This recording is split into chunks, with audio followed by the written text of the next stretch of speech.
हरे कृष्ण प्रभु जी, दंडवत प्रणाम। दोनों प्रणाम प्रभु जी। हरे कृष्णा। दंडवत प्रणाम।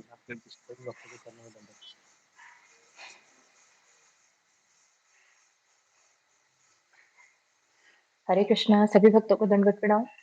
दोनों प्रणाम माता जी। हरे कृष्णा जी। पूजा माता जी, धन्यवाद, पहले से एडवांस धन्यवाद। जी प्रभु जी। ओम अज्ञानतिमिरान्धस्य ज्ञानाञ्जनशलाकया चक्षुरुन्मीलितं येन तस्मै श्रीगुरुवे नमः। नमो विष्णुपादाय कृष्णप्रेष्ठाय भूतले श्रीमते भक्तिवेदान्त स्वामिनिति नामिने। नमस्ते सारस्वते देवी गौरवाणी प्रचारिणे निर्विशेष शून्यवादी पाश्चात्य देशतारिणे। जय श्री कृष्ण चैतन्य प्रभु नित्यानंद श्री अद्वैत गदाधर श्रीवासादि गौर भक्त वृंद। हरे कृष्ण कृष्ण कृष्ण हरे हरे, हरे राम राम राम हरे हरे। श्री गुरु चरण पद्मा केवल भक्ति सद्मा, बंधु मोहि सावधान मते, जाहर प्रसादे भाई ये भवतोरिया जाय। कृष्ण प्राप्ति होय जहाँ होय ते, कृष्ण प्राप्ति होय जहाँ होय ते, कृष्ण प्राप्ति होय जहाँ होय ते। गुरुमुख पद्म वाक्य चित्त करिया क्या, आरना कोरी हो मनी आशा।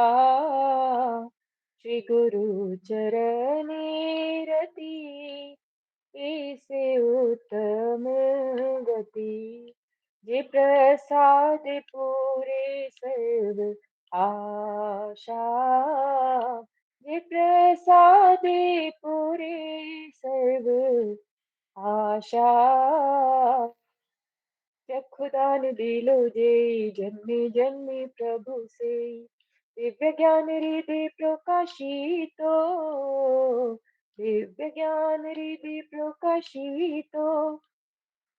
प्रेम भक्ति जहा होते अविद्या विनाशे जाते, विदे गाय जहर चरितो, विदे गाय जहर चरितो। श्री गुरु करुणा सिंधु अधम जनार बंधु, लोकनाथ लोकेर जीवन, लोकनाथ लोकेर जीवन। हा प्रभु करो दया तिहो मोरे पद छाया, हा प्रभु करो दया तिहो मोरे पद छाया। हे विजय शुष्क त्रिभुवन, हे विजय शुष्क त्रिभुवन। श्रीला प्रभुपाद पतित पावन, जय गुरुदेव शरण। प्रभुपादाय प्रभुपादाय प्रभुपादाय, जय प्रभुपादाय, जय जय प्रभुपाद प्रभुपाद प्रभुपाद, जय जय प्रभुपाद, जय जय गुरुदेव गुरुदेव, जय जय गुरुदेव। निताय गौर हरि बोल, हरि बोल, हरि बोल। निताय गौर हरि बोल, निताय गौर हरि बोल, हरि बोल, हरि बोल। निताय गौर हरि बोल।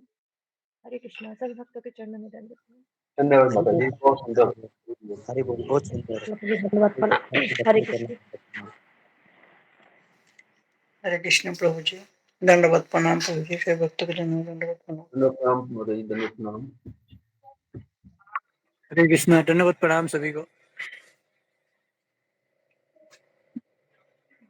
धन्यवाद प्रणाम माता जी। प्रभु जी हरे कृष्णा, सभी भक्तों को धन्यवाद प्रणाम। आज अरुणा माता जी आई नहीं अभी तक। हरे कृष्ण प्रभु जी, धन्यवाद प्रणाम सभी भक्तों को धन्यवाद प्रणाम। धन्यवाद प्रणाम माता जी। हरे कृष्णा। तो माता जी भजन बोल दीजिएगा। अरुणा माता जी तो आई नहीं आज। पूजा माता जी। जी प्रभु जी। भजन बोल दीजिएगा। अभी तक अरुणा माता जी तो आई नहीं। जी प्रभु जी, तो कोशिश करती हूँ। मेरी आवाज ऐसे बैठी हुई है। कोई बात नहीं, बैठी हुई बात भी अच्छी होती है माता जी, आराम से रमाती है ना। हरे कृष्णा प्रभु जी, हरे कृष्णा माता जी, दंडवत प्रणाम सब भक्त को दंडवत प्रणाम। हरे कृष्णा। धन्यवाद प्रणाम माता जी। हरे कृष्ण। हरे कृष्णा। हरे कृष्ण माता जी। यदि प्रभुपाद न होते तो क्या होता, ये जीवन बहता कैसे।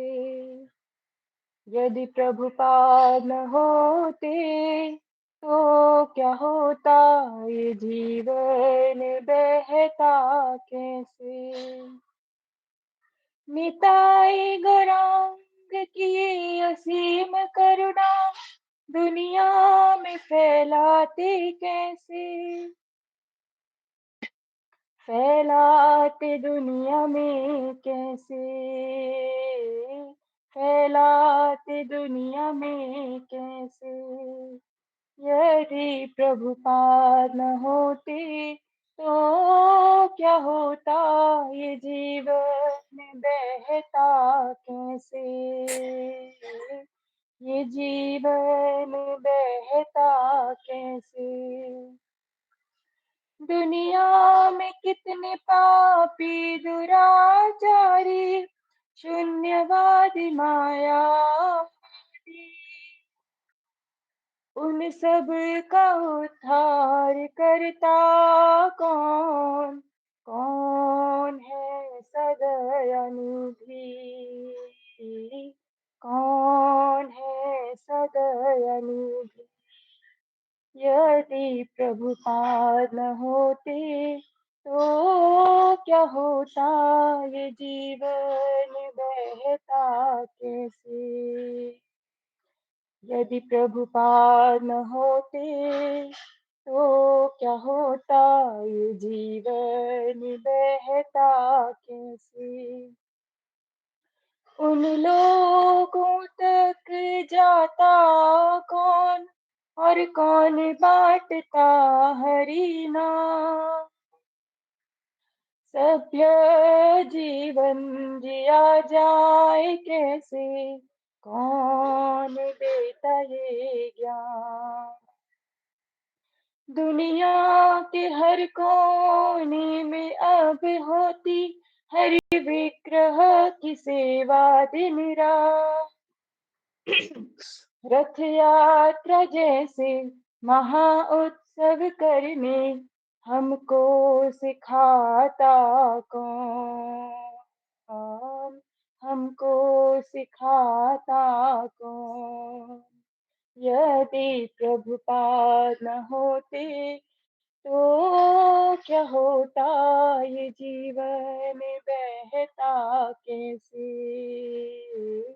ये जीवन बहता कैसे। गीता भागवत चैतन्य चरिता में है अमृत कृष्ण नाम। कौन है आखिर जिसने किया समझाना इसको आसान। इतने कष्ट सहकर भी था दिल उदार, जो बांटा सभी में हरि नाम। कौन देता पूरी वृंदावन, मायापुर जैसे धाम। मायापुर जैसे धाम। यदि प्रभुपाद न होते तो क्या होता, ये जीवन बहता कैसे। यदि प्रभुपाद न होते तो क्या होता, ये जीवन बहता कैसे। श्री चैतन्य हरे महाप्रभु कृष्ण प्रभु जी। की शिक्षा है दुनिया का धन परम। इस धन के आचार प्रचार का किसने किया था नियोजन। निताई गौरांग है प्रेम कल्प वृक्ष, उनसे एक बूंद दया की पाने के लिए। जय पताका कर दया सदा, रहे आपकी शरण, रहे आपकी शरण। यदि प्रभुपाद न होते तो क्या होता, ये जीवन बहता कैसे। यदि प्रभुपाद न होते तो क्या होता, ये जीवन बहता कैसे। हरे कृष्णा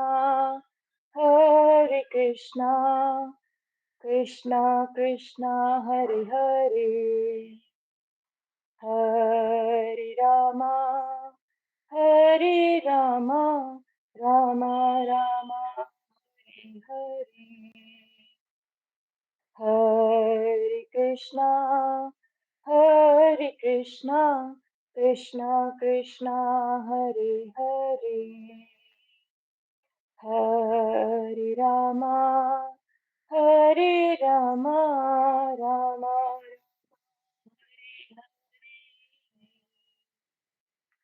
हरे कृष्णा। कोई गलती हो गई तो बहुत क्षमा सुंदर करिए। माता जी, बहुत ही सुंदर। बहुत सुंदर माता बहुत जी, बहुत हरि धन्यवाद बोल आपका, माता जी। बहुत सुंदर गाया। बहुत सुंदर माता जी, हरि बोल। बहुत सुंदर बहुत माता जी। सुंदर माता जी, बहुत अच्छा। हरि बोल माता जी, हरि माता बोल। जी। हरे हरि कृष्णा बोल प्रभु। माता जी, हरे कृष्णा। माता सभी जी भक्तों आपको को दंडवत दंडवत दंडवत प्रणाम, प्रणाम। सबको दंडवत हरे दंडवत कृष्ण, प्रणाम। हरे कृष्ण, दंडवत प्रणाम, हरे कृष्ण, हरे कृष्ण।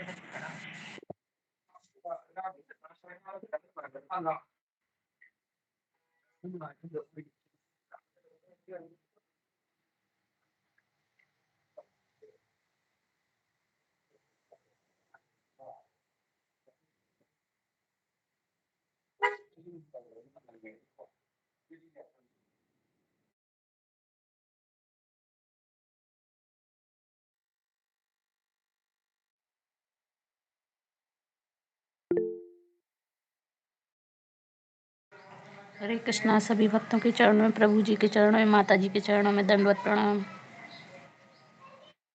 दंडवत प्रणाम माता जी, हरे कृष्ण, हरे कृष्ण।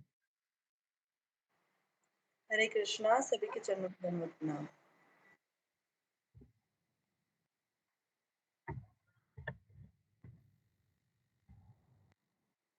हरे कृष्णा।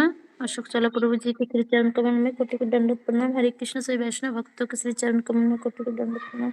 दंडवत प्रणाम माता जी, हरे कृष्ण। पतन पावन सर्वैष्णव भाई, नमो नमो।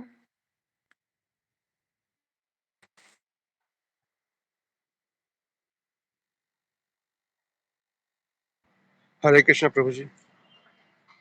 हरे कृष्ण प्रभु जी, दंडवत प्रणाम।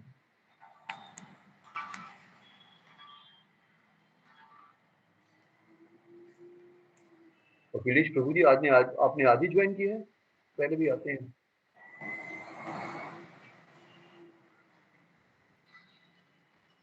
अखिलेश प्रभु जी, हरे कृष्णा। जी प्रभु जी। आप नए आए हैं? हाँ जी प्रभु जी, क्या नेटवर्क इशू होने के कारण ज्वाइन नहीं हो पाती थी मुझे क्लास, जी जी इसलिए प्रभु आज जी, करी। धन्यवाद माता, आपका स्वागत है, हम अपने सत्संग में स्वागत जी करते प्रभु हैं। जी।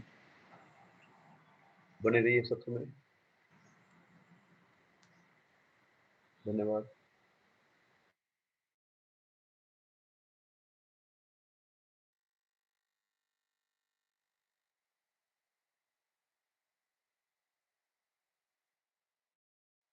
हरे कृष्णा, सभी भक्तों को दंडवत प्रणाम। दंडवत प्रणाम माता जी, हरे कृष्ण। हरे कृष्णा। सभी वैष्णव भक्तों को दंडवत प्रणाम। दंडवत प्रणाम माता जी।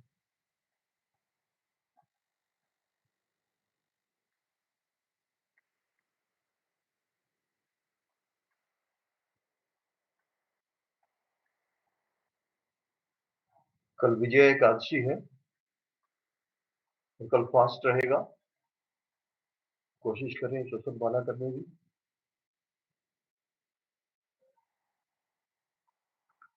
तो 8 तारीख को इसका पालना टाइम रहेगा 6:52 से 10:50 तक। फिर भी आप लोकल अपना देख लीजिएगा कैसे वहाँ पे अरेंजमेंट है उनका, जहाँ-जहाँ आप रहते हैं, कोई पालना टाइम अलग हो सकता है।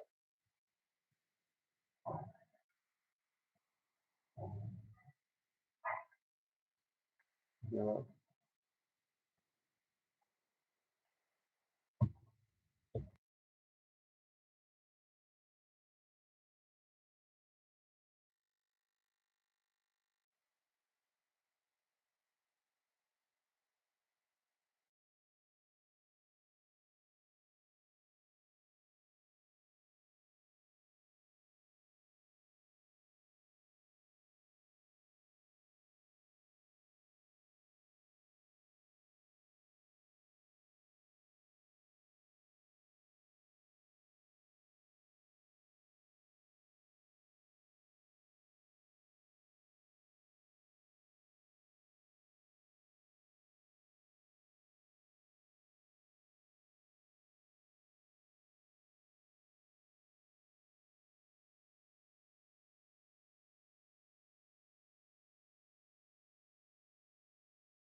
हरे कृष्णा गुरु जी ने सभी भक्तों के चरणों में दंडवत प्रणाम। प्रभु जी कल क्लास क्यों नहीं हुआ था शाम का? प्रभु जी कल भागवत क्लास क्यों नहीं हुआ था? मालूम नहीं माता जी, मैं तो था नहीं कल यहाँ पे। मेरे दोनों क्लास मिस की थी। अभी भी गुरुजी हैं नहीं, शायद गुरुजी फोन नहीं उठा रहे, मतलब वो उनका स्विच ऑफ आ रहा है फोन। तो हम लोग भगवतम का ना कंटिन्यू करते हैं। नेक्स्ट श्लोक पढ़ते हैं।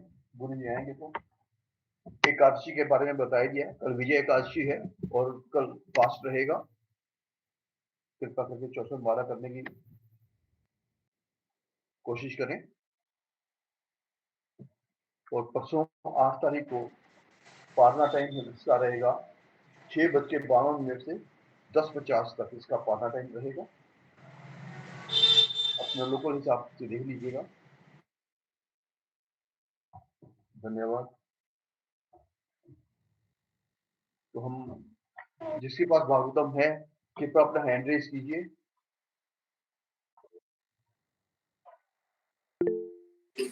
हरे कृष्ण दंडवत प्रणाम। सभी भक्तों का चरणों में दंडवत प्रणाम। दंडवत प्रणाम माता जी। हरे कृष्णा।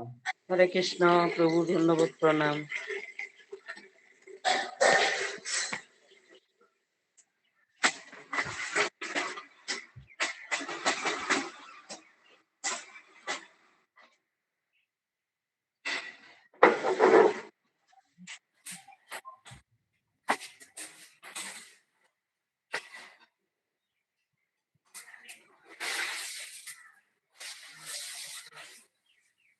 जी रंजना माता जी। हरे कृष्णा। रंजना माता जी। हरे कृष्णा। जी माता जी 21वां श्लोक पढ़िएगा। 21वां प्रभु जी। जी स्कंद 1 अध्याय 2। 21 श्लोक ना प्रभु जी। 21। अच्छा ठीक है प्रभु जी। हाँ हरे कृष्णा प्रभु जी। आपके चरणों में दंडवत प्रणाम। सब भक्तों के चरणों में दंडवत प्रणाम। हरे कृष्णा। सभी वैष्णव भक्तों के चरणों में दंडवत प्रणाम। प्रभु जी के चरणों में दंडवत प्रणाम। हरे कृष्णा। श्लोक नंबर 21। हरे कृष्णा। विद्यते हृदय ग्रंथि छिदन्ते सर्व संशया क्षीयन्ते च अस्य कर्माणि दृष्टे एव आत्मनि ईश्वरे। इस प्रकार हृदय की गांठ बीत जाती है और सारे संशय छिन्न-भिन्न हो जाते हैं। जब मनुष्य आत्मा को स्वामी के रूप में देखता है, तो सकाम कर्मों की श्रृंखला समाप्त हो जाती है। भगवान का वैज्ञानिक ज्ञान प्राप्त करने का अर्थ है उसी के साथ ही साथ अपने आप को भी देखना। जहाँ तक आत्मा रूप में जीव की पहचान की बात है, उसके संबंध में अनेक कल्पनाएं एवं भ्रांतियां हैं। भौतिकतावादी लोग तो आत्मा के अस्तित्व को ही नहीं मानते और अनुभव मूलक दार्शनिक आत्मा को बिना स्वरूप वाले निर्विशेष रूप में मानते हैं। किंतु अध्यात्मवादी इस बात की पुष्टि करते हैं कि आत्मा तथा परमात्मा दो विभिन्न सत्ताएं हैं, जो गुणवत्ता में एक समान है, किंतु परिमाण में भिन्न भिन्न है। बहुत से अन्य सिद्धांत भी हैं, किंतु जब भक्ति योग की विधि से श्री कृष्ण का यथार्थ साक्षात्कार हो जाता है, तो ये भिन्न भिन्न कल्पनाएं दूर हो जाती है। श्री कृष्ण सूर्य के समान है और परम सत्य विषय जैसा भौतिकता गाना देरी हो जाए तर्क वितर्क घनतम अधरास्ति के समान है। जो ही हृदय में আবার শুয়ে রয়েছে আমি শুনতে একটু খারাপ লাগছে তারপরে তো আমার স্নান হইলো না পূজাও হইলো না হঠাৎ মনে ट्रांजिट माता जी, হয়েছে ट्रांजिट যাইতে माता जी, हरे कृष्णा। কইছিলেন নাইতে হঠাৎ মনে হচ্ছে ट्रांजिट माता जी, ছিল যাইতে এই ভগবান গেছিলাম যে তো বাথরুমে ঢুকে স্নান করু হঠাৎ माता মনে जी का कभी भी याद नहीं रहता। তারপর দেয়া কাপড় বাসি কাপড় ছাইরা আয়া পড়ছি प्रणाम माता जी। যাই গেছে माइक म्यूट कीजिए प्लीज। ट्रांजिट माता जी, आपका माइक हमेशा ऑन रहता है, माफ कीजिएगा, माता जी ध्यान क्या दीजिए। ध्यान रखिएगा। Sorry sorry. जी रंजना माता जी, हरे कृष्णा। गुरु जी का कोई मैसेज आ गया है कि आज आप पढ़िए, मैं ज्वाइन करूंगा, आप कंटिन्यू आएंगे। करिए। हाँ हाँ प्रभु जी आएंगे ना, गुरु जी आएंगे ना अभी। हाँ जी जी प्रभु जी, मैं आगे पढ़ती हूँ प्रभु जी। जी माता जी। जो ही हृदय में कृष्ण रूपी सूर्य उदित होता है, त्यों ही परम सत्य तथा जीवात्मा संबंधी भौतिक कल्पनाओं का अंधकार दूर हो जाता है। सूर्य की उपस्थिति में अंधकार नहीं रह सकता और अज्ञान के अंधकार में छिपा सापेक्ष सत्य परमात्मा रूप में सबके हृदय में वास करने वाले कृष्ण की कृपा से स्पष्ट रूप से प्रकट हो जाता है। भगवद गीता 10:11 में भगवान कहते हैं कि अपने शुद्ध भक्तों पर विशेष अनुग्रह करने के लिए भगवान स्वयं अपने ही भक्त के हृदय में शुद्ध ज्ञान का प्रकाश उत्पन्न करके सारे संशयों के गहन अंधकार को दूर कर देते हैं। अतएव भगवान द्वारा भक्त के हृदय को प्रकाशित करने का दायित्व अपने ऊपर लेने के कारण जो भक्त उनकी दिव्य प्रेमा भक्ति में लगा होता है, वह अंधकार में नहीं रह सकता। उसे परम एवं सापेक्ष सत्य के विषय में सब कुछ ज्ञात होता रहता है। भक्त कभी भी अंधकार में नहीं रह सकता और चूंकि भगवान द्वारा उसे प्रकाश प्राप्त होता है, अतः उसका ज्ञान निश्चय ही पूर्ण होता है। किंतु जो लोग अपनी खुद की सीमित शक्ति से चिंतन करते हैं, उनके साथ ऐसा नहीं होता। पुण्य ज्ञान परंपरा या निगमनीय तर्कपूर्ण ज्ञान कहलाता है। यह एक प्राधिकारी से विनीत श्रोता तक पहुंचता है, जो सेवा तथा समर्पण द्वारा प्रामाणिक। ऐसा नहीं है कि कोई प्रमाण को चुनौती भी दे और उन्हें जान भी ले।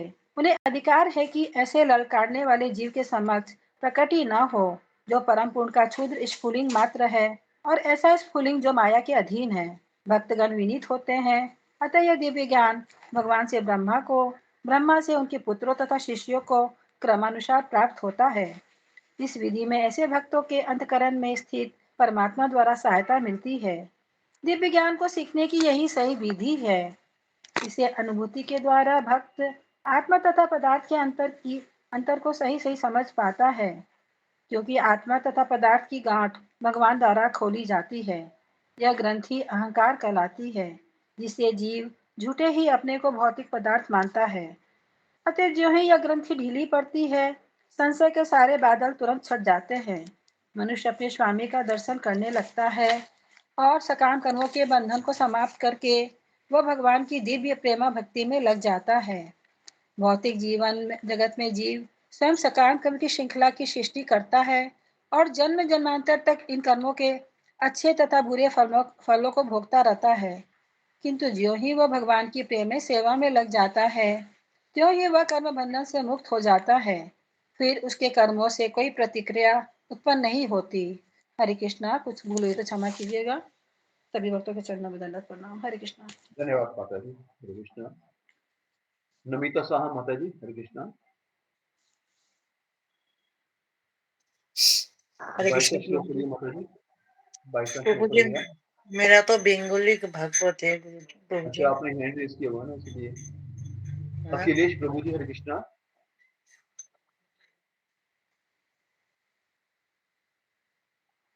अखिलेश प्रभु जी, आवाज आ रही है मेरी?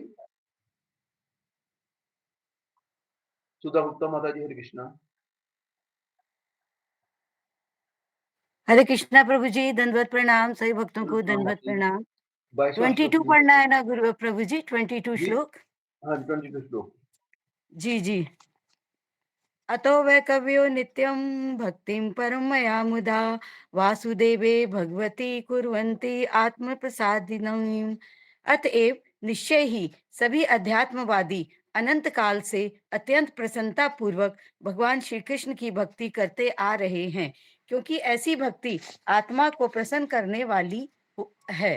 तात्पर्य, यहाँ पर विशिष्ट रूप से भगवान श्री कृष्ण की भक्ति की विशेषता का वर्णन हुआ है। भगवान श्री कृष्ण स्वयं रूप श्री भगवान हैं और श्री बलदेव, संकर्षण, वासुदेव, अनिरुद्ध, प्रद्युम्न तथा श्री नारायण जैसे अन्य अवतारों से लेकर पुरुष अवतार, गुणावतार, लीलावतार, युगावतार तथा श्री भगवान के अन्य हजारों रूप स्वरूप भगवान श्री कृष्ण के स्वांश एवं विस्तार हैं। जीवात्मा श्री भगवान से पृथक हुए उनके भिन्नांश हैं। अतएव भगवान श्री कृष्ण ही मूल श्री भगवान हैं और दिव्यता की पराकाष्ठा हैं। वे उन उच्च आध्यात्मवादियों के लिए अधिक आकर्षक हैं जो श्री भगवान की नित्य लीलाओं में भाग लेते हैं। श्री कृष्ण तथा श्री बलदेव के अतिरिक्त श्री भगवान के अन्य रूपों के साथ वैसी घनिष्ठता स्थापित नहीं हो पाती जितनी कि ब्रज भूमि में श्री भगवान की दिव्य लीलाओं में होती है। ऐसा नहीं है कि भगवान श्री कृष्ण की दिव्य लीलाएं नहीं हो, जैसा कि कुछ अल्पज्ञ मनुष्य समझते हैं। उनकी लीलाएं शाश्वत हैं और ब्रह्मा के एक दिन में एक बार यथा समय प्रकट होती हैं। जिस प्रकार प्रत्येक 24 घंटों की समाप्ति पर पूर्व दिशा में सूर्य का उदय होता है। हरे कृष्णा। सभी भक्तों को दंडवत प्रणाम। धन्यवाद माता जी। अखिलेश प्रभु जी, हरे कृष्णा। अखिलेश जी त्रिवेदी प्रभु जी। जी, 23वां श्लोक पढ़ेंगे प्रभु जी। प्रभु जी, एक मैं भगवद गीता, भगवत गीता नहीं है प्रभु जी, भागवतम है। भागवत भागवत नहीं, भागवतम नहीं है मेरे पास प्रभु जी। अच्छा, आपने हैंड रेज किया हुआ ना, इसलिए मैंने पूछा। भागवतम, अच्छा हाँ जी जी जी, भागवतम भी है। ठीक है प्रभु जी। पद्मावतारिया माता जी, हरे कृष्णा, दंडवत प्रणाम। हरे कृष्ण, दंडवत प्रणाम जी प्रभु जी। माता जी, 23वां श्लोक पढ़िएगा। हो। सत्वं रजस्तमा इति प्रकृतेर्गुणास्तयि ऋतो परम पुरुष एक इहास्य दत्ते स्थित्यादये हरिविरिचि हरेति संज्ञा श्रेयांशी तत्र खलु सत्व तनोर्नुपानुनायु। अनुवाद। गुणातीत भगवान अप्रत्यक्ष रूप से प्रकृति के 3 गुणों सतो रजो तथा तमो गुणों से संबंध है और वे जगत की उत्पत्ति, उसके पालन तथा संहार के लिए ब्रह्मा, विष्णु तथा शिव इन 3 गुणात्मक रूपों को ग्रहण करते हैं। इन तीनों रूपों में से सारे मनुष्य सत्व गुण वाले विष्णु से परम लाभ प्राप्त करते हैं। तात्पर्य, पहले जो यह कहा गया है कि भगवान श्री कृष्ण की भक्ति उनके पूर्ण अंश के रूप में की जाए, उनकी पुष्टि इस कथन द्वारा होती है। भगवान श्री कृष्ण तथा उनके पूर्ण अंश विष्णु तत्व है। श्री कृष्ण के बाद अगला स्वरूप बलदेव है, बलदेव के बाद संकर्षण, संकर्षण के बाद नारायण और नारायण से दूसरा संकर्षण, तब इस संकर्षण से विष्णु पुरुष अवतार है। विष्णु अथवा सत्व गुण के विग्रह इस संसार के पुरुष अवतार है और क्षीरोदक्षाई विष्णु या परमात्मा नाम से प्रभु जी। जाने जाते हैं। ब्रह्मा रजस के विग्रह है और शिव तमस के ये तीनों गुणों इस भौतिक जगत के तीनों गुणों के विभागाध्यक्ष है। विष्णु के सत्व से यह सृष्टि संभव है और जब इसे विनष्ट करना होता है तो शिव जी अपने तांडव नृत्य से इसे नष्ट कर देते हैं। भौतिकतावादी तथा मूर्ख व्यक्ति क्रमश ब्रह्मा तथा शिव की पूजा करते हैं, किंतु विशुद्ध अध्यात्मवादी योगी सत्व रूप विष्णु की उनके विविध रूपों में पूजा करते हैं। विष्णु लाखों करोड़ों अभिन्न तथा भिन्न रूपों में प्रकट होते हैं। अभिन्न रूप ईश्वर कहलाते हैं और भिन्न रूप जीव कहलाते हैं। जीव तथा ईश्वर दोनों के ही आदि आध्यात्मिक रूप होते हैं। जीव कभी कभी माया के वशीभूत होते हैं, किंतु विष्णु के रूप इस माया को अपने वश में रखते हैं। जब भगवान विष्णु इस धरा पर प्रकट होते हैं तो वे माया के वशीभूत बद्ध जीवों का उद्धार करने आते हैं। ऐसे जीव इस जगत में स्वामी प्रभु बनने की आंतरिक इच्छा लेकर आते हैं और इस तरह वे प्रकृति के 3 गुणों में फंस जाते हैं। फलत जीवों को विविध अवधि का बंदी जीवन बिताने के लिए अपना चोला बदलना पड़ता है। इस जगत का बंदी गृह भगवान के आदेश से ब्रह्मा द्वारा सृजित होता है और एक कल्प के अंत में शिवजी द्वारा सारी वस्तुएं नष्ट कर दी जाती है। किंतु जहाँ तक इस बंदी गृह के पालन धारण का प्रश्न है, वह विष्णु द्वारा उसी प्रकार संपन्न किया जाता है जिस तरह राज्य द्वारा बंदी गृह की रक्षा की जाती है। अतएव जो भी व्यक्ति जन्म, मृत्यु, रोग तथा वृद्धावस्था जैसे ताप से पूर्ण ही संसार रूपी बंदी गृह से छूटना चाहता है, उसे ऐसी मुक्ति के लिए भगवान विष्णु को प्रसन्न करना चाहिए। भगवान विष्णु की पूजा भक्ति द्वारा ही संभव है, किंतु यदि कोई इस बहुरूपी बंदी गृह जीवन को चालू रखना चाहता है तो वह ब्रह्मा, शिव, इंद्र, वरुण जैसे विभिन्न देवताओं से क्षणिक सुख के लिए सुविधाओं की मांग कर सकता है, किंतु कोई जीव भी देवता बंदी जीव को इस जगत के बद्ध जीवन से नहीं छुड़ा सकता। केवल विष्णु ही इसे कर सकते हैं। अतएव भगवान विष्णु से ही चरम लाभ प्राप्त किया जा सकता है। हरे कृष्ण, दंडवत प्रणाम। धन्यवाद माता जी। हरे कृष्णा।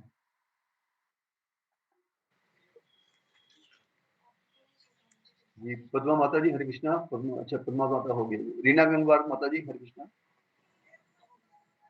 हरे कृष्णा जी सभी चरणों के भक्तों चरणों धन्यवाद। धन्यवाद।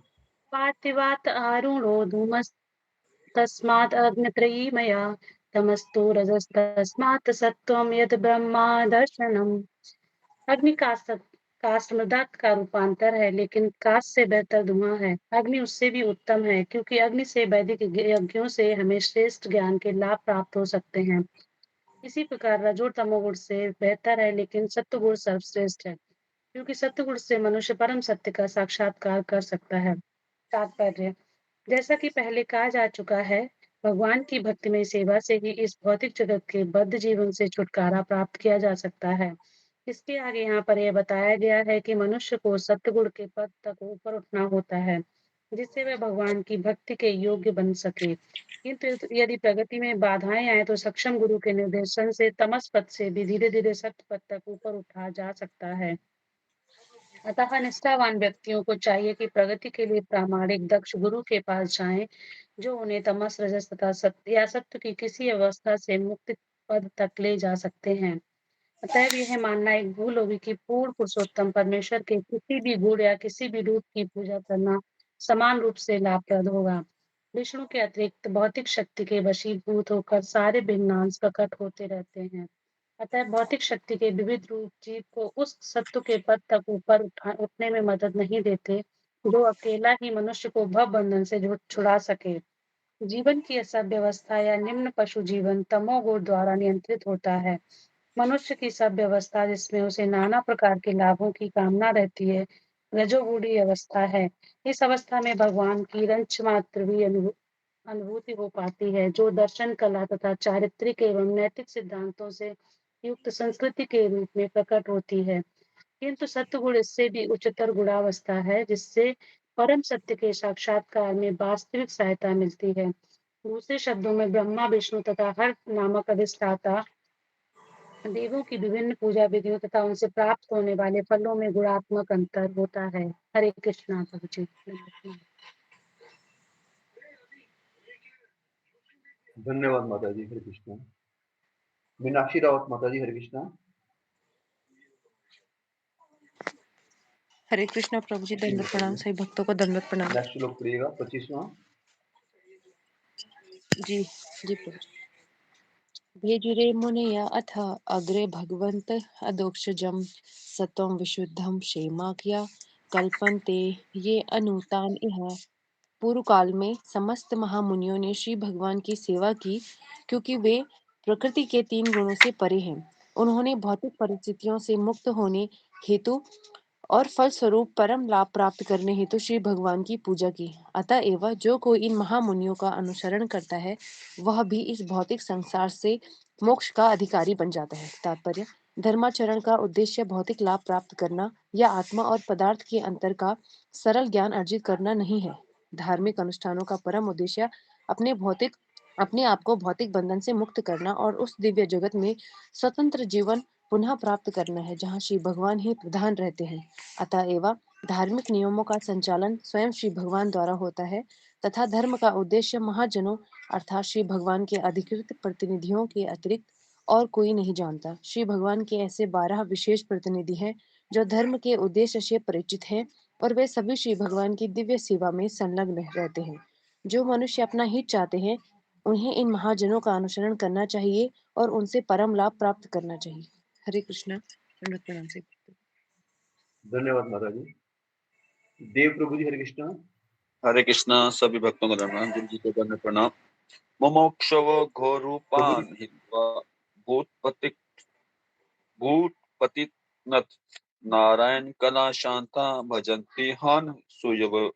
अनुवाद एवं तात्पर्य कृष्ण कृपा मूर्ति ऐसे भक्ति वेदांत स्वामी प्रभुपाद जी के द्वारा।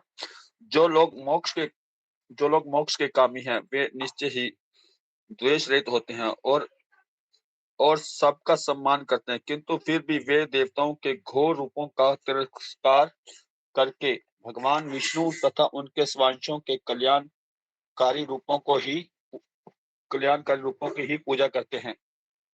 तात्पर्य: भगवान श्री कृष्ण विष्णु कोटि के आदि पुरुष हैं, जो 2 भिन्न भिन्न कोटियों में अपना विस्तार करते हैं, पूर्ण या समग्र अंश तथा विनाश। विनाश सेवक हैं और विष्णु तत्व के पूर्णांश सेव्य तथा पूज्य है। भगवान द्वारा शक्ति प्रदत्त सारे देवता भी विनाश हैं, ये विष्णु तत्व की कोटि में नहीं आते। विष्णु तत्व वे जीव हैं जो भगवान के आदि रूप के ही समान शक्तिमान है, और वे विभिन्न कालों तथा परिस्थितियों में अपनी भिन्न कोटि की शक्तियों में प्रदर्शित करते हैं। विनाश सीमित शक्ति वाले होते हैं, उनमें विष्णु तत्वों की तरह असीम शक्ति नहीं होती। अंत विष्णु तत्वों या भगवान नारायण के पूर्णांशों की गणना कभी विनाशों के साथ नहीं करनी चाहिए। यदि कोई ऐसा करता है तो वह पाखंडी होने का अपराध करता है। इस कलयुग में अनेक मूर्ख व्यक्ति ऐसा अवैध अपराध करते हैं और दोनों कोटियों को समान मानते हैं। ये विनाश अपनी भौतिक शक्तियों के अनुसार विभिन्न पदों पर आसीन है, यथा काल भैरव, शमशान भैरव, शनि महाकाली तथा चंडिका। इन देवताओं की पूजा वे ही लोग करते हैं जो तमोगुण को निम्नतम अवस्था में है। जो तमोगुण की निम्न अवस्था है, ब्रह्मा, शिव तथा सूर्य, गणेश आदि अन्य ऐसे ही देव उन लोगों द्वारा पूजित हैं जो भौतिक भोग में प्रेरित होने के कारण रजोगुणी होते हैं, किंतु जो सचमुच सतोगुणी है वे केवल विष्णु तत्वों को पूजते हैं। विष्णु तत्वों में अनेक नाम तथा रूप हैं, यथा नारायण, दामोदर, वामन, गोविंद तथा पदोक्ष। योग्य ब्राह्मण शालिग्राम द्वारा निरूपित विष्णु तत्वों की पूजा करते हैं और क्षत्रिय तथा वैश्यों जैसे द्विज भी सामान्य रूप से विष्णु तत्वों की पूजा करते हैं। सतोगुणी योगतम ब्राह्मण कभी भी अन्यों की पूजा विधि से ईर्ष्या नहीं करते। वे अन्य देवताओं का पूर्ण आदर करते हैं। यद्यपि काल भैरव या महाकाली जैसे देवताओं का रूप अत्यंत भयानक है। वे अच्छी तरह जानते हैं कि परमेश्वर के सारे भयानक रूप उनके विभिन्न सेवकों के रूप हैं, जो उन्हें विभिन्न परिस्थितियों से प्राप्त हुए हैं। किंतु इतने पर भी वे देवताओं के भयानक तथा आकर्षक दोनों ही रूपों को त्याग कर केवल विष्णु रूप पर ध्यान केंद्रित करते हैं, क्योंकि वे भौतिक जगत से मोक्ष पाने की उत्कर्ष इच्छा रखते हैं। सारे देवता, यहाँ तक कि देवों में सर्वश्रेष्ठ ब्रह्मा तक किसी की मोक्ष नहीं दिला सकते। हिरण्यकश्यप ने अमर होने के लिए कठोर तपस्या की थी, किंतु उसका पूज्य देव ब्रह्मा उसे वैसा वर देकर प्रसन्न नहीं कर सका। इसलिए विष्णु के अतिरिक्त अन्य कोई मुक्तिपाद या मुक्ति का प्रदाता भगवान नहीं कहलाता। सारे देवता भी भौतिक सृष्टि के अन्य जीवों के भांति इस संसार के संहार के समय नष्ट हो जाते हैं। जब वे स्वयं मुक्त नहीं हो पा सकते, तो फिर अपने भक्तों को वे किस तरह मुक्ति दिला सकते हैं। ये देवता अपनी पूजा करने वालों को कुछ क्षणिक लाभ ही प्रदान कर सकते हैं, परम लाभ नहीं। यही कारण है कि मुमुक्षुन देवताओं की पूजा का परित्याग करते हैं, यद्यपि वे उनके प्रति असम्मान नहीं दिखाते। हरे कृष्णा। धन्यवाद हरे कृष्ण। प्रवीणा माता जी, हरे कृष्णा। प्रवीणा माता जी, हरे कृष्ण प्रभु जी, दंडवत प्रणाम। सभी भक्तों के चरणों में दंडवत प्रणाम। 27वां श्लोक पढ़िए माता जी। रजस्तमः प्रकृतय समशीला भजन्ति वै पितृभूत प्रजेशादीन श्रेय ऐश्वर्य प्रजेश्वः। जो मनुष्य रजोगुणी तथा तमोगुणी है, वे पितरों, अन्य जीवों तथा उन देवताओं की पूजा करते हैं जो सृष्टि संबंधी कार्यकलापों के प्रभारी है, क्योंकि वे स्त्री, धन, शक्ति तथा संतान का लाभ उठाने की इच्छा से प्रेरित होते हैं। तात्पर्य: यदि मनुष्य श्री भगवान के धाम वापस जाने के बारे में गंभीर है, तो उसे किसी भी कोटि के देवता की पूजा करने की कोई आवश्यकता नहीं है। श्रीमद् भागवत में ऐसा स्पष्ट कहा गया है कि जो मनुष्य भौतिक भोगों के पीछे पागल रहते हैं, वे अपने क्षणिक लाभ के लिए विभिन्न देवताओं के पास जाते हैं, किंतु ऐसे लाभ तो अल्पज्ञों के लिए है। हमें कभी भी भौतिक भोगों की इच्छा को प्रबल नहीं बनाना चाहिए। भौतिक भोग जीवन में उतना ही अपनाना चाहिए जितना जीवन की न्यूनतम आवश्यकताओं के लिए जरूरी है, न उससे कम न ज्यादा। अधिक भौतिक भोग अपनाने का अर्थ है अपने आप को भौतिक संसार के कष्टों से अधिकाधिक बांधना। जो मनुष्य भौतिकता में निमग्न है, उन्हें अधिक धन, अधिक स्त्रियां तथा झूठी कुलीनता जैसी वस्तुएं चाहिए, क्योंकि वे भगवान श्री विष्णु की पूजा से प्राप्त होने वाले लाभ से अनभिज्ञ रहते हैं। भगवान श्री विष्णु की पूजा से इस जीवन में लाभ तो मिलता ही है, मृत्यु के बाद अगले जीवन में भी लाभ मिलता है। इन सिद्धांतों को भूलकर जो मनुष्य अधिक धन, अधिक स्त्रियां तथा अधिक संतान चाहते हैं, ऐसे मनुष्य विभिन्न देवताओं की पूजा करते हैं। जीवन का लक्ष्य जीवन के कष्टों को समाप्त करना है, उन्हें बढ़ाना नहीं। भौतिक सुख के लिए देवताओं के पास जाने की कोई आवश्यकता नहीं है। ये देवता श्री भगवान के दास मात्र है। फलतः ये जल, वायु, प्रकाश आदि के रूप में जीवन की आवश्यकताएं प्रदान करने हेतु बाध्य है। मनुष्य को चाहिए कि जीने हेतु कठोर परिश्रम करे और इस परिश्रम के फल से श्री भगवान की पूजा करे।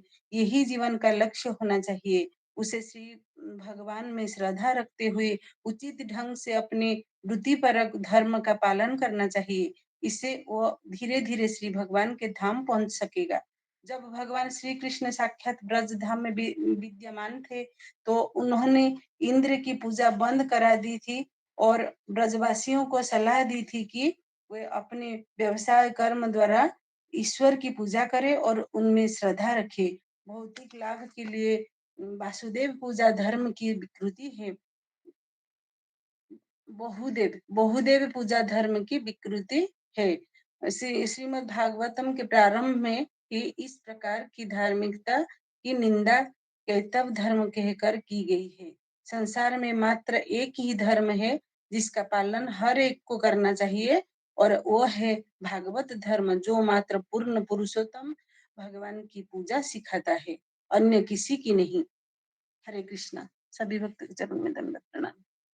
गुरु जी के चरणों में दंडवत प्रणाम। धन्यवाद माता जी। हरे कृष्णा। रंजना माता जी, हरे कृष्णा, आपकी दोबारा टर्न आ गई है। रंजना माता जी, प्रभु जी आपके चरणों आपकी में दंडवत। दोबारा टर्न आ गई है, पढ़ेंगे? हाँ हाँ प्रभु जी, कौन सा श्लोक प्रभु जी? 28वां और 29वां। जी जी प्रभु जी, पढ़ते हैं तुरंत। हाँ, 1 मिनट प्रभु जी। हरे कृष्णा। सभी भक्तों के चरणों में दंडवत प्रणाम। वासुदेव परा वेदा वासुदेव परा मखा वासुदेव परा योगा वासुदेव परा क्रिया वासुदेव परम ज्ञानम वासुदेव परम तप वासुदेव परा धर्म वासुदेव परा गति। प्रामाणिक शास्त्रों में ज्ञान का परम उद्देश्य पूर्ण पुरुषोत्तम परमेश्वर श्री कृष्ण है। यज्ञ करने का उद्देश्य उन्हें ही प्रसन्न करना है। योग उन्हीं के साक्षात्कार के लिए है। सारे सकाम कर्म अंततः उन्हीं के द्वारा पुरस्कृत होते हैं। वे परम ज्ञान है और सारी कठिन तपस्याएं उन्हीं को जानने के लिए की जाती है। उनकी प्रेमपूर्ण सेवा करना ही धर्म है। वे ही जीवन के परम लक्ष्य हैं। तात्पर्य, इन 2 श्लोकों में पुष्टि हुई है कि एकमात्र भगवान श्री कृष्ण ही पूजा के पात्र हैं। वैदिक साहित्य का लक्ष्य भी यही है कि भगवान के साथ संबंध स्थापित किया जाए और हमारी भूली हुई प्रेममय सेवा को पुनर्जीवित किया जाए। यही वेदों का सार तत्व है। इसी सिद्धांत की पुष्टि भगवान द्वारा भगवत गीता में अपने ही शब्दों में इस प्रकार की गई है। वेदों का चरम उद्देश्य केवल उन्हें जानना है। सारे प्रामाणिक शास्त्र भगवान द्वारा शील व्यास देव के शरीर के रूप में अवतरित होकर भौतिक प्रकृति से बद्ध जीवात पतित आत्माओं को भगवान श्री कृष्ण का स्मरण कराने के लिए निर्मित किए गए हैं। कोई भी देवता भौतिक बंधन से मुक्ति नहीं दिला सकता। यही समस्त वैदिक ग्रंथों का निर्णय है। निर्वेशवादी, जिन्हें भगवान के व्यक्तित्व का ज्ञान नहीं होता, भगवान की सर्वशक्तिमत्ता को कम बताते हैं, क्योंकि वे उन्हें भी अन्य समस्त साधारण जीवों के समान बताते हैं। इसी कारण से निर्विशेषवादियों को बड़ी ही कठिनाई से भौतिक बंधन से मुक्ति मिल पाती है। वे अनेक जन्मों तक दिव्य ज्ञान का अनुशीलन करने के बाद ही उनकी शरण में जा पाते हैं। कोई यह तर्क कर सकता है कि वैदिक कर्म याज्ञिक अनुष्ठानों पर टिके हैं।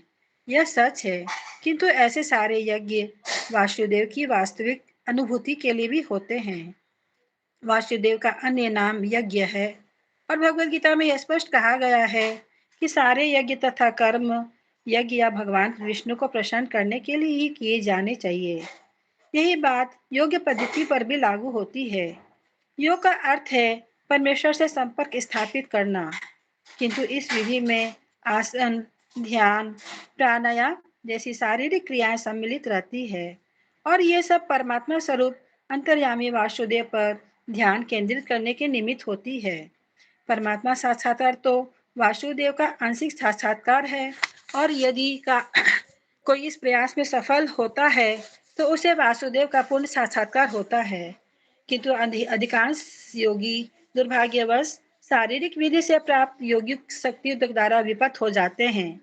ऐसे दुर्भाग्यशाली योगियों को अगले जन्म में विद्वान ब्राह्मणों या समस्त वैश्यों के कुल में जन्म दिया जाता है, जिससे वे वासुदेव साक्षात्कार के अधूरे कार्य को पूरा कर सके। यदि ऐसे भाग्यवान ब्राह्मण तथा वैश्य पुत्र अवसर का लाभ उठाते हैं तो साधु पुरुषों की संगति से उन्हें सरलता से वासुदेव साक्षात्कार हो जाता है। दुर्भाग्यवश ऐसे भाग्यशाली लोग भौतिक संपत्ति तथा सम्मान से पुनः वशीभूत हो जाते हैं और अपने जीवन लक्ष्य को व्यावहारिकता भूल जाते हैं। ज्ञान के अनुशीलन में यही बात लागू होती है। भगवद गीता के अनुसार ज्ञान के अनुशीलन के लिए 18 बातें हैं। ज्ञान के ऐसे अनुशीलन से मनुष्य क्रमशः अभिमान रहित, मद रहित, अहिंसक, सहिष्णु, सरल, गुरु भक्त तथा आत्मसंयमी बन जाता है। ज्ञान के अनुशीलन से वह घर बार से अनासक्त हो जाता है और जन्म मृत्यु जरा व्याधि के कष्टों से अवगत हो जाता है। ज्ञान का सारा अनुशीलन भगवान वासुदेव की भक्तिमय सेवा में जाकर समाप्त होता है। अतः वासुदेव ही ज्ञान की समस्त शाखाओं के अनुशीलन के चरम लक्ष्य हैं। ज्ञान का जो अनुशीलन वासुदेव के मिलन के दिव्य स्तर तक ऊपर उठा सके वही वास्तविक ज्ञान है। भगवद गीता में भौतिक ज्ञान की विविध शाखाओं को अज्ञान की संज्ञा देकर तिरस्कृत किया गया है। भौतिक ज्ञान का अंतिम लक्ष्य इंद्रियों की तृप्ति करना है, जिसका अर्थ हुआ भौतिक जीवन को दीर्घ बनाना और इस प्रकार तीनों तापों का जारी रहना। अतः इस भौतिक जगत में कष्टमय जीवन की दीर्घ बनाना ही अज्ञान है। किंतु यही भौतिक ज्ञान आध्यात्मिक ज्ञान की दिशा में अग्रसर होता है तो वह कष्टमय भौतिक अस्तित्व का अंत करने में सहायक हो जाता है और वासुदेव धरातल पर आध्यात्मिक जीवन का शुभारंभ होता है। यही बात समस्त तपस्याओं को लागू होती है। तपस्या का अर्थ ही है किसी उच्चतर जीवन उद्देश्य के लिए स्वेच्छा से शारीरिक कष्टों को सहना। रावण तथा हिरण्यकशिपु ने इंद्रिय तृप्ति को उद्देश्य बनाकर नाना प्रकार के दारुण शारीरिक कष्ट झेले थे। कभी कभी आधुनिक राजनेता भी अपना राजनीतिक काम साधने के लिए कठिन तपस्याएं करते हैं। यह वास्तव में तपस्या नहीं है। मनुष्य को चाहिए कि वासुदेव को जानने के लिए स्वेच्छा से शारीरिक असुविधाएं स्वीकार करें, क्योंकि वास्तविक तपस्या की यही विधि है। अन्यथा अन्य सारी तपस्याएं रजोगुणी तथा तमोगुणी मानी जाती है। रजोगुण तथा तमोगुण से जीवन के कष्टों का अंत नहीं हो सकता। केवल सत्वगुण ही जीवन के तीन तापों को कम कर सकता है। भगवान कृष्ण के माता पिता के रूप में प्रख्यात वासुदेव तथा देवकी ने वासुदेव को पुत्र रूप में प्राप्त करने के लिए तपस्या की थी। भगवान कृष्ण समस्त जीवों के जनक है। भगवद गीता 14:4। अतः वे समस्त जीवों में आदि पुरुष हैं। वे ही समस्त भक्ताओं में आदि भोक्ता हैं। अतः कोई उन्हें उत्पन्न करने वाला पिता नहीं हो सकता, जैसा कि अज्ञानी लोग सोचते हैं। वसुदेव तथा देवकी की घोर तपस्या से प्रसन्न होकर भगवान कृष्ण ने उनका पुत्र बनना स्वीकार किया। अतएव यदि कोई तपस्या करनी है तो ज्ञान की पराकाष्ठा वासुदेव को लक्ष्य बनाकर ही की जानी चाहिए। वासुदेव आदि भगवान श्री कृष्ण हैं। जैसा कि पहले कहा जा चुका है, आदि भगवान असंख्य रूपों में अपना विस्तार करते हैं। रूपों का ऐसा विस्तार उनकी विविध शक्तियों द्वारा ही संभव हो पाता है। उनकी शक्तियां भी अनेकानेक हैं। गुणता में उनकी अंतरंगा शक्तियां श्रेष्ठ होती है और बहिरंगा शक्तियां निकृष्ट होती है। भगवद गीता 7:4:6 में इन्हें कर्मशः परा तथा अप्राप्रक्ति कहा गया है। अतएव अंतरंगा शक्तियों के द्वारा विविध रूपों में होने वाला उनका विस्तार श्रेष्ठ होता है और बहिरंगा शक्तियों द्वारा होने वाला विस्तार निकृष्ट होता है। जीवात्माएं भी उन्हीं के विस्तार अंश हैं। जो जीवात्माएं उनकी अंतरंगा शक्ति के विस्तार से उद्भूत होते हैं वे नित्य मुक्त होते हैं और जो भौतिक शक्तियों से उद्भूत होते हैं वे नित्य बद्ध होते हैं। अतएव ज्ञान, तप, त्याग तथा कर्म का सारा अनुशीलन हम पर पड़ने वाले प्रभावों को बदलने के लिए किया जाना चाहिए। इस समय हम सभी भगवान की बहिरंगा शक्ति द्वारा नियंत्रित हो रहे हैं। अतः इनके प्रभाव को बदलने के लिए हमें आध्यात्मिक शक्ति का अनुशीलन करना चाहिए। भगवद गीता में कहा गया है कि जो महात्मा है या जिनके हृदय इतने विशाल हो चुके हैं कि वे भगवान कृष्ण की सेवा में लगे रहते हैं, वे अंतरंगा शक्ति के वश में रहते हैं और इसका फल यह होता है कि ऐसे विशाल हृदय वाले लोग बिना विचलित हुए भगवान की सेवा में लगे ही रहते हैं। यही जीवन का लक्ष्य होना चाहिए और यही समस्त वैदिक साहित्य का निर्णय है। किसी को सकाम कर्म या दिव्य विज्ञान के विषय में शुष्क चिंतन करने की जरूरत नहीं है। सभी को चाहिए कि तुरंत भगवान की दिव्य प्रेम में सेवा में लग जाएं। मनुष्य को न तो उन विभिन्न देवताओं की पूजा करनी चाहिए जो सृष्टि की उत्पत्ति, पालन तथा संहार का कार्य करने वाले भगवान के हाथ की भांति हैं। ऐसे असंख्य शक्तिशाली देवता हैं जो भौतिक जगत की बाह्य अवस्था की देखरेख करते हैं। वे सब भगवान वासुदेव के सहायकों के समान हैं। यहाँ तक कि ब्रह्मा जी तथा शिव जी की गणना भी देवताओं में होती है, किंतु भगवान विष्णु या वासुदेव तो सदा दिव्य पद पर रहते हैं। यद्यपि वे भौतिक जगत के सतोगुण को स्वीकार करते हैं, किंतु फिर भी वे समस्त भौतिक गुणों से परे रहते हैं। निम्नलिखित उदाहरण से यह बात और स्पष्ट हो जाएगी। एक बंदी गृह में बंदी होते हैं और बंदी गृह के व्यवस्थापक भी होते हैं, किंतु बंदी तथा व्यवस्थापक दोनों राजा के नियमों से बंधे होते हैं। लेकिन यदि कभी कभार राजा बंदी गृह में आता है तो वह बंदी गृह के नियमों से बंधा नहीं होता। राजा सदैव बंदी गृह के नियमों से परे होता है। ठीक उसी तरह जिस तरह भगवान इस भौतिक जगत के नियमों से परे होते हैं। हरे कृष्णा। कोई गलती हो तो क्षमा कीजिएगा। हरे कृष्णा। सब भक्तों के चरणों में धन्यवाद प्रणाम। हरे कृष्णा। धन्यवाद माता जी, धन्यवाद। थोड़ा पानी पी लीजिएगा, बड़ा लंबा श्लोक था। सुधा गुप्ता माता जी, हरे कृष्णा। जी प्रभु जी, हरे कृष्णा। सभी भक्तों को दंडवत जी प्रणाम। माता जी, 30 और स 31 एव नंबर श्लोक पढ़िए, दोनों श्लोक पढ़िए, जी 30 और 31। जी जी प्रभु जी। एवेदं सजाग्रे भगवान आत्म मायया सद सद्रूपया च असौ गुणमया गुणं विभु। इस भौतिक सृष्टि के प्रारंभ में उन श्री भगवान वासुदेव ने अपने दिव्य पद पर रहकर अपनी ही अंतरंगी शक्ति के कारण तथा कार्य की शक्तियां उत्पन्न की। तात्पर्य: श्री भगवान की स्थिति सदैव दिव्य रहती है, क्योंकि भौतिक जगत की सृष्टि के लिए आवश्यक कारण कार्य शक्तियां भी उन्हीं के द्वारा उत्पन्न की गई हैं। अतएव वे भौतिक गुणों से अप्रभावित रहते हैं। उनका अस्तित्व, रूप, कार्य तथा साज सामग्री ये सब भौतिक सृजन के पूर्व से विद्यमान थे। वे पूर्ण रूप से आध्यात्मिक हैं और उन्हें इस भौतिक जगत के गुणों से कोई सरोकार नहीं होता, क्योंकि ये गुणता में श्री भगवान के आध्यात्मिक गुणों से भिन्न है। 31वां तथा विलसिते तवेषु गुणवेषु गुणावनिभव अतः अंतः प्रविष्ट आभाति विज्ञानेन विजृंभित। भौतिक पदार्थ की उत्पत्ति करने के पश्चात श्री भगवान अर्थात वासुदेव अपना विस्तार करके उनमें प्रवेश करते हैं। यद्यपि वे प्रकृति के गुणों में रहते हुए उत्पन्न जीवों में से एक जैसे लगते हैं, किंतु वे सदैव अपने दिव्य पद पर पूर्ण रूप से आलोकित रहते हैं। तात्पर्य: जीवात्मा श्री भगवान के विभक्त अंश हैं और जो बद्ध जीवात्मा आध्यात्मिक जगत में रहने लायक नहीं है, उन्हें इस भौतिक जगत में डाल दिया जाता है, जिससे वे जी भरकर पदार्थ का भोग कर सके। परमात्मा के रूप में तथा जीवों के नित्य सखा के तौर पर श्री भगवान अपने किसी एक पूर्ण अंश द्वारा जीवों के साथ रहकर उनके भौतिक भोगों में पथ प्रदर्शक बनते हैं और उनके सभी कार्यकलापों के साक्षी रहते हैं।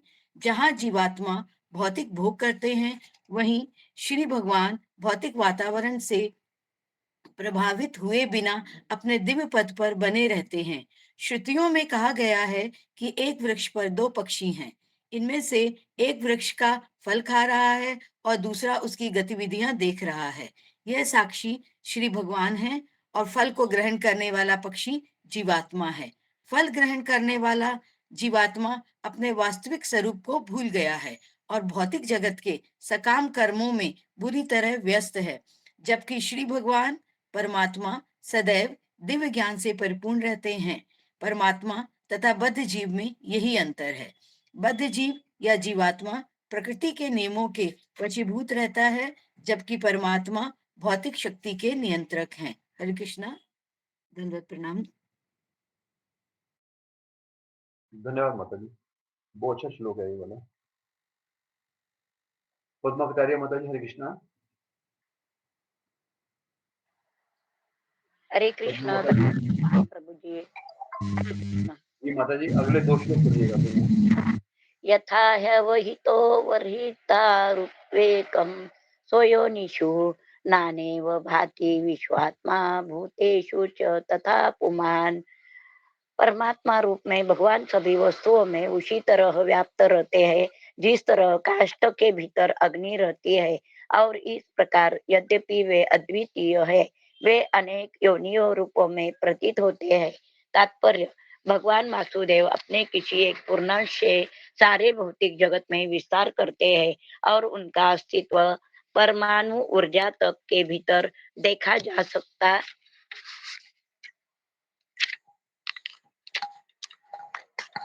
है।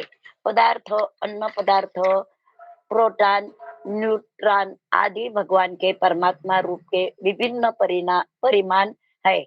जिस प्रकार काष्ठ से अग्नि प्रकट होती है या दूध से मक्खन निकलता है, उसी प्रकार परमात्मा रूप में भगवान की उपस्थिति उन दिव्य विषयों के वैध श्रवण तथा कीर्तन की समस्त विधि द्वारा अनुभव की जा सकती है, जिनका वर्णन उपनिषदों तथा वेदांत जैसे वैदिक साहित्य में विशेष रूप से हुआ है। श्रीमद् भागवत ऐसे वैदिक साहित्य की है प्रामाणिक व्याख्या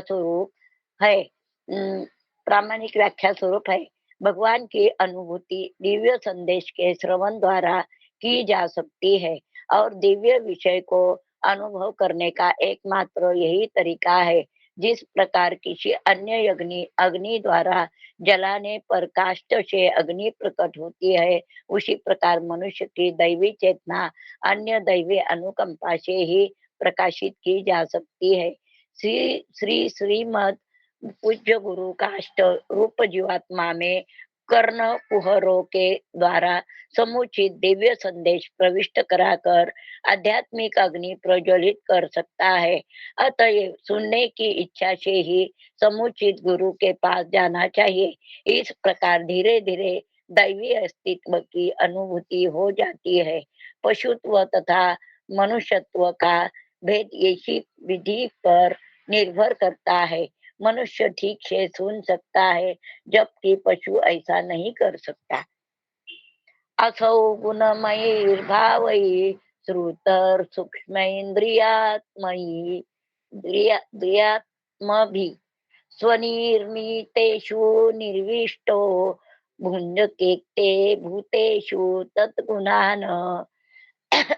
परमात्मा भौतिक प्रकृति के गुणों से प्रभावित अपने द्वारा उत्पन्न जीवों के शरीर में प्रवेश करते हैं और उन्हें सूक्ष्म मन के द्वारा इन गुणों के प्रभाव का भोग करने देते हैं। तात्पर्य: सर्वाधिक बुद्धिमान प्राणी ब्रह्मा से लेकर नगण्य चींटी तक जीवों की 84 लाख योनियां है और ये सब की सब अपने सूक्ष्म मन तथा स्थूल शरीर की इच्छाओं के अनुसार भौतिक संसार का भोग करती है। स्थूल शरीर सूक्ष्म मन की परिस्थितियों पर आधारित है और इंद्रिया जीव की इच्छा अनुसार उत्पन्न की जाती है। भगवान परमात्मा रूप में जीव को भौतिक सुख प्राप्त करने में सहायक बनते हैं, क्योंकि जीव कोई भी भौतिक सुख प्राप्त करने में पूर्णतया अक्षम है। वह इच्छा करने वाला है और भगवान उसे बुरा करने वाले। आशय यह है कि सारे जीव भगवान के अंश है, अतएव वे भगवान से अभिन्न है। भगवत गीता में भगवान ने विविध शरीरधारी जीवों को अपना पुत्र कहा है। पुत्रों के सुख एवं दुख परोक्ष पिता के भी सुख एवं दुख होते हैं, तो भी पिता पुत्रों के सुख दुख से प्रत्यक्ष प्रभावित नहीं होता। वह इतना दयालु है कि जीव के साथ परमात्मा रूप में रहा आता है और जीव को वास्तविक सुख की ओर प्रेरित करता रहता है। हरे कृष्ण। दंडवत प्रणाम। धन्यवाद माता जी, धन्यवाद। भक्तों को दंडवत। मीनाक्षी माता जी, हरे कृष्णा। हरे कृष्ण प्रभु जी, दंडवत प्रणाम। सभी भक्तों को जी दंडवत माता जी, प्रणाम। 34वां श्लोक पढ़िए।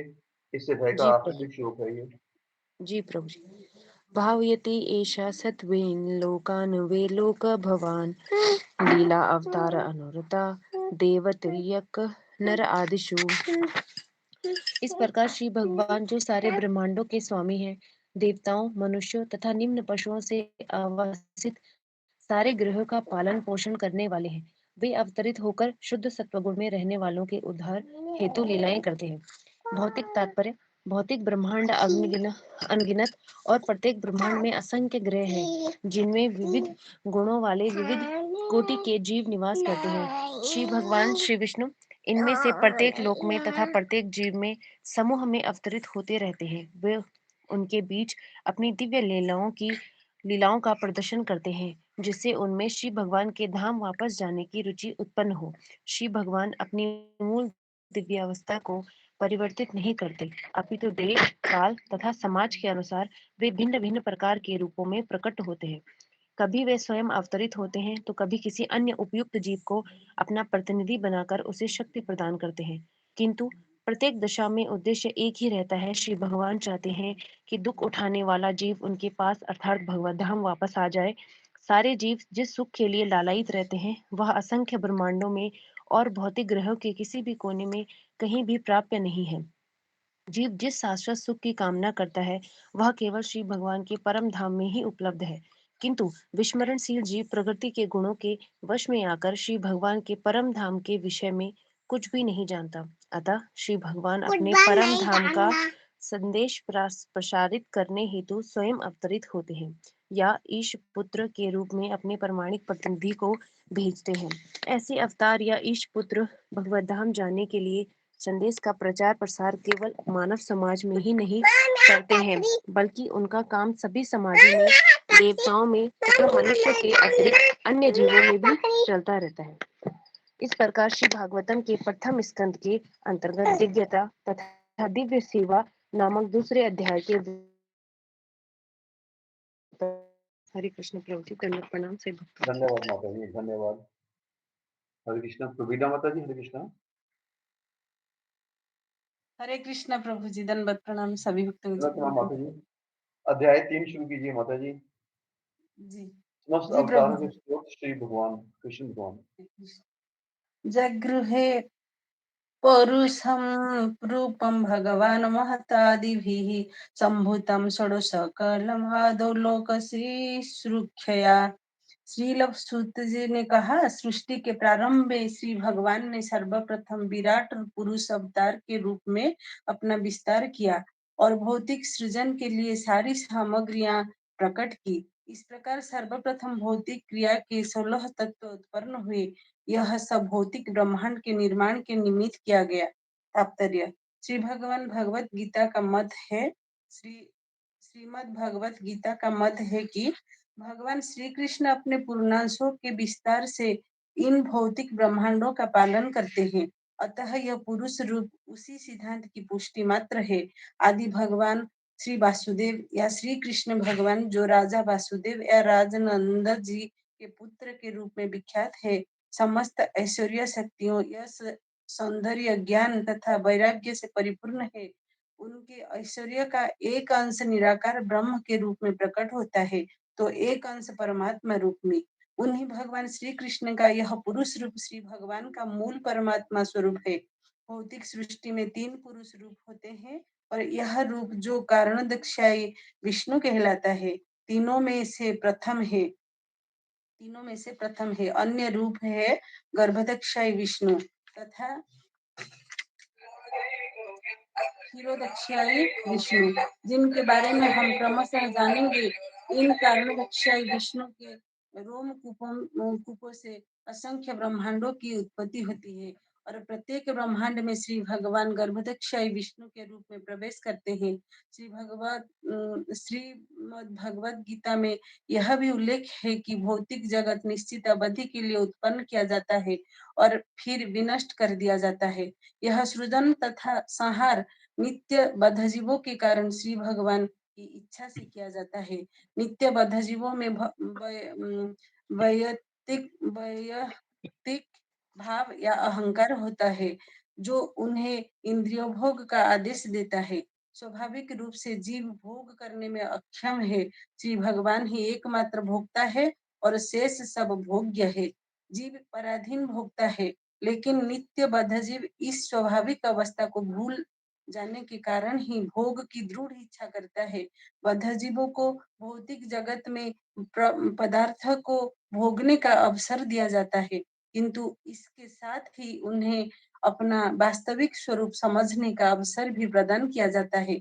जो जीव इतने भाग्यशाली होते हैं कि भौतिक संसार में अनेकानेक जन्मों के पश्चात इस सत्य को ग्रहण करके श्री वासुदेव के चरण कमलों की शरण में जाते हैं, वे नित्य मुक्त जीवों के साथ श्री भगवान के परम धाम में प्रवेश करने के अधिकारी होते हैं। इसके पश्चात ऐसे भाग्यशाली जीवों को समय समय पर सृजित इस भौतिक सृष्टि में आने की आवश्यकता नहीं पड़ती, किंतु जो जीव स्वाभाविक सत्य को ग्रहण नहीं कर पाते, वे इस सृष्टि के प्रलय में समय, महत्व प्रलय के समय महत तत्व में पुनः मिल जाते हैं।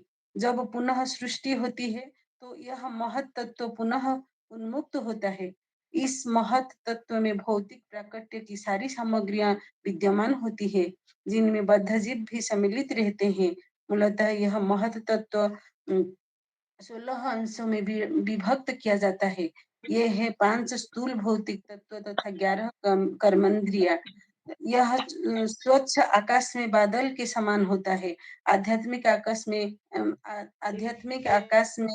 ब्रह्म का तेज चारों ओर फैला रहता है और समग्र मंडल दिव्य प्रकाश से आलोकित रहता है। इस विस्तृत असीम आध्यात्मिक आकाश के किसी कोने में महत तत्व एकत्र होता है और आकाश का जितना भाग महत तत्व से ढका रहता है वो भौतिक आकाश कहलाता है। महत तत्व का यह भाग संपूर्ण आध्यात्मिक आकाश का नगण्य अंश होता है। इस महत तत्व के भीतर असंख्य ब्रह्मांड रहते हैं। ये समस्त ब्रह्मांड कारणोदय विष्णु या महाविष्णु द्वारा भौतिक आकाश पर केवल दृष्टिपात करने से उत्पन्न होते हैं। हरे कृष्ण। प्रभु जी धन्यवाद प्रणाम। सभी भक्तों के चरणों में कोटि धन्यवाद माता जी, धन्यवाद माता जी। सुलेखा माता जी, हरे कृष्णा। सुलेखा माता जी, हरे कृष्ण प्रभु जी, दंडवत प्रणाम से भक्तों को दूसरा श्लोक पढ़िए अध्याय 3 का। मुझे आता नहीं है, फिर भी कोशिश करती हूँ। यस्याभासि शयानस्य योग निद्रास वित्तवन्ता नाभि हृदय अम्बुजात आसीत ब्रह्मा विश्व सृजाम। पुरुष के एक अंश ब्रह्मांड के जल के भीतर शयन करते हैं। उनके शरीर से नाभि सरोवर से एक कमल नाल अंकुरित होता है और इस नाल के ऊपर खिले हुए कमल पुष्प से ब्रह्मांड के समस्त शिल्पियों के स्वामी ब्रह्मा प्रकट होते हैं। तात्पर्य: प्रथम पुरुष कारणोदक्षयी विष्णु है। उनके रोमकूपों से असंख्य ब्रह्मांड उत्पन्न होते हैं और यह पुरुष इन प्रत्येक ब्रह्मांड में गर्भोदक्षयी विष्णु के रूप में प्रवेश कर जाते हैं। वे आधे ब्रह्मांड में लेटे हुए हैं जो उनके शरीर के जल से भर जाता है। इन गर्भोदक्षयी विष्णु की नाभि से एक कमल नाल निकलता है जो ब्रह्मा का जन्म स्थल है। ब्रह्मा समस्त जीवों के पिता है और ब्रह्मांड की परिपूर्ण अभिकल्पना तथा संचालन में लगे हुए समस्त देवता रूप शिल्पियों के स्वामी है। इस कमल नाल के भीतर ग्रह मंडल के 14 लोक हैं, जिनमें से पृथ्वी यह तथा वैसे ही अन्य ग्रह मध्य में स्थित है। इसके ऊपर की ओर उत्तम ग्रह मंडल है और सबसे ऊपर लोक ब्रह्मलोक या सत्यलोक कहलाता है। पृथ्वी ग्रह मंडल से नीचे की ओर 7 अधोलोक है, जिनमें असुर तथा दूसरे उन जैसे अन्य भौतिक जीव निवास करते हैं। गर्भोदक्षयी विष्णु से क्षीरोदक्षयी विष्णु का विस्तार होता है, जो समस्त जीवों के सामूहिक परमात्मा है। वे श्री हरि कहलाते हैं और उन्हीं से ब्रह्मांड के सभी अवतारों का विस्तार होता है। एतएव निष्कर्ष यह निकालता है कि पुरुष अवतार 3 रूपों में प्रकट होते हैं। पहले कर्णोदक्षयी है, जो महतत्व में समग्र भौतिक तत्वों को उत्पन्न करते हैं। दूसरे गर्भोदक्षयी हैं, जो प्रत्येक ब्रह्मांड में प्रवेश करते हैं। तीसरे क्षीरोदक्षयी विष्णु है, जो प्रत्येक भौतिक पदार्थ चाहे वह चेतन हो या जड़ सबके परमात्मा है। जो व्यक्ति श्री भगवान के इन पूर्ण रूपों को जानता है वह ईश्वर को ठीक प्रकार से समझता है। इस प्रकार का ज्ञाता जन्म मृत्यु जरा तथा व्याधि की भौतिक स्थिति से मुक्त हो जाता है, जैसा कि श्रीमद् भगवत गीता में भी इसकी पुष्टि हुई है। इस श्लोक में महाविष्णु के विषय में सारांश दिया गया है। महाविष्णु अपनी मुक्त इच्छा से आध्यात्मिक आकाश के कुछ भाग में लेटे हुए रहते हैं। इस प्रकार वे कारण सागर में लेटे हुए प्रकृति पर दृष्टिपात करते हैं, जिससे तुरंत महातत्व की सृष्टि होती है। इस प्रकार से श्री भगवान की शक्ति से संचारित होकर प्रकृति का अनेक ब्रह्मांडों को जन्म देती है। जिस प्रकार समय आने पर वृक्ष में लग जाते हैं होता है और समय पाकर वृक्ष या लता में अनेक फल प्रकट होते हैं। कोई भी घटना किसी कारण के बिना नहीं घटती, इसीलिए कारण सागर करनार्थ कहलाता है। हमें अल्प ज्ञानता व सृष्टि के नास्तिकतावादी सिद्धांत को स्वीकार नहीं करना चाहिए। श्रीमद् भगवद गीता में नास्तिकों का वर्णन हुआ है। नास्तिक सृष्टा पर विश्वास नहीं करता, किंतु वह सृष्टि को समझने का कोई अच्छा सिद्धांत प्रस्तुत नहीं कर सकता। भौतिक प्रकृति में पुरुष के बिना सृजन करने की शक्ति नहीं है। जिस प्रकार की प्रकृति के अर्थात स्त्री पुरुष के बिना अर्थात नर से संबंध स्थापित किए बिना शिशु उत्पन्न नहीं कर सकती, पुरुष गर्भधारण करता है और प्रकृति प्रसव करती है। जिस प्रकार बकरे के गले में लगी मांसल थैलियों से दूध की आशा नहीं की जा सकती, यद्यपि वह स्तन जैसी लगती है, उसी प्रकार हमें भौतिक तत्वों से किसी प्रकार का सृजनात्मक शक्ति की आशा नहीं करनी चाहिए। हमें पुरुष की शक्ति में विश्वास करना चाहिए, जो प्रकृति का गर्भधारण करने वाले हैं। चूंकि श्री भगवान की इच्छा ध्यान मग्न होकर लेटने की थी, अतः भौतिक शक्ति ने तुरंत असंख्य ब्रह्मांड उत्पन्न कर दिए और इनमें से प्रत्येक में श्री भगवान लेट गए। इस प्रकार श्री भगवान की इच्छा से तुरंत ही समस्त ग्रह तथा विभिन्न सामग्री उत्पन्न हो गई। श्री भगवान में अनंत शक्तियां है, अतः वे इच्छा अनुसार अपनी योजना पूरी करते हुए कार्य कर सकते। यद्यपि वे स्वयं कुछ नहीं करते, कोई ना तो उनके तुल्य है ना उनसे बढ़कर है, यही वेदों का निर्णय है। हरे कृष्णा। दंडवत प्रणाम के लिए क्षमा। धन्यवाद माता जी, धन्यवाद। रीतु जेठवानी माता जी, हरे कृष्णा। जी माता जी, हरे थर्ड वाला, यस प्रभु जी। जी माता जी। यस्य अव्ययसंस्थानै कल्पते लोकविस्तरः तत्वै भगवतः रूपं विशुद्धं सत्वतम ऊर्जितम। ऐसा विश्वास किया जाता है कि समस्त ब्रह्मांड के ग्रह मंडल पुरुष के विराट शरीर में स्थित हैं, किंतु उन्हें सृजित भौतिक अवयवों से कोई सरोकार नहीं होता।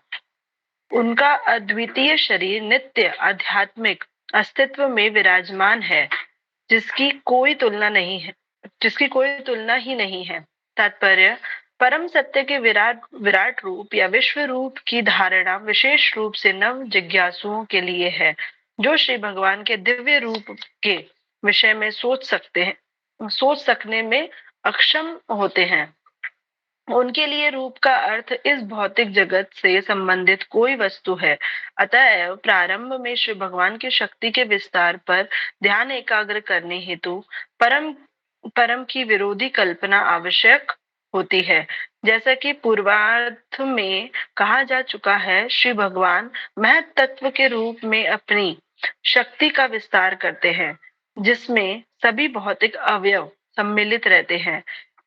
एक प्रकार से श्री भगवान की शक्ति का विस्तार तथा स्वयं श्री भगवान का है, किंतु साथ ही साथ महत तत्व श्री भगवान से भिन्न भी है। फलस्वरूप श्री भगवान की शक्ति तथा श्री भगवान एक ही साथ भिन्न और अभिन्न है। इस प्रकार विराट रूप की अवधारणा विशेष रूप से निर्विशेषवादियों के लिए श्री भगवान के नित्य रूप से अभिन्न है। श्री भगवान का यह नित्य रूप महत तत्व की सृष्टि के पूर्व से विद्यमान रहता है, और यहाँ पर इस बात पर बल दिया गया है कि श्री भगवान का नित्य रूप प्रकृति के गुणों से परम आध्यात्मिक या दिव्य है। यही दिव्य रूप श्री भगवान की अंतरंगी शक्ति द्वारा प्रकट होता है और अनेक अवतारों के रूप में उनका स्वरूप वैसे ही दिव्य गुण वाला बना